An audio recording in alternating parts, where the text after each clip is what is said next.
Masih bersama Bas dalam Interaktif at Kids on 2. Hai kawan. Dah sampai masanya.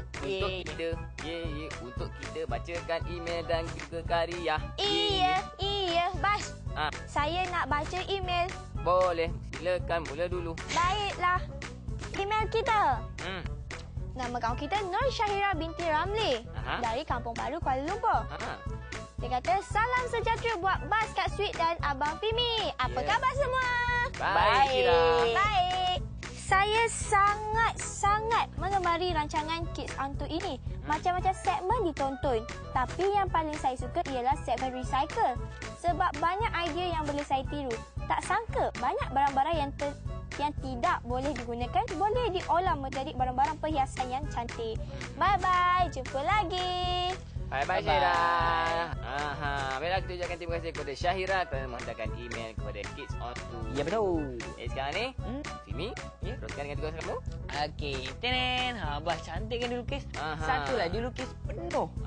Ini adalah poster satu Malaysia. Wow, nama kawan kita ni Muhammad Zul Nabik bin Abdul Rahman dari Kota Baru, Kelantan. Kelantan. Bagus, semangat apa? Semangat patriotik tu penting. Betul, ada dalam diri kita ya. Bagus.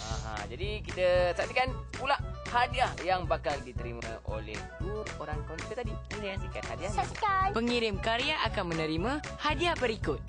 Akaun simpanan Gyro atau Gyro I. Keahlian Kelab Penabung Muda Sumbangan Bank Simpanan Nasional. Langganan percuma majalah ASO. Sumbangan Galeri Ilmu Sendirian Berhad.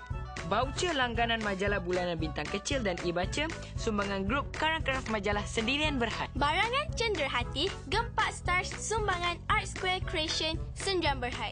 Syarat penyertaan adalah seperti berikut. Hantarkan karya kawan-kawan ke alamat berikut. Hantarkan email kawan-kawan ke... Jadi kawan-kawan, kan dapat hadiah seperti kawan-kawan kita tadi tu, pastikan hantar karya dan email banyak-banyak dekat Kids on 2. Dan lagi satu, pastikan maklumat diri lengkap. Ya, betul.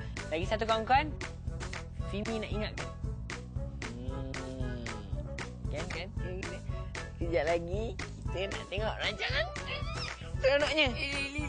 Fimi seronok. Betul. Fimi nak ingatkan. Jadi kita jangan masa kawan. Jom kita teruskan berhibur dengan rancangan seterusnya di Kids on 2. Jumpa lagi. Bye-bye.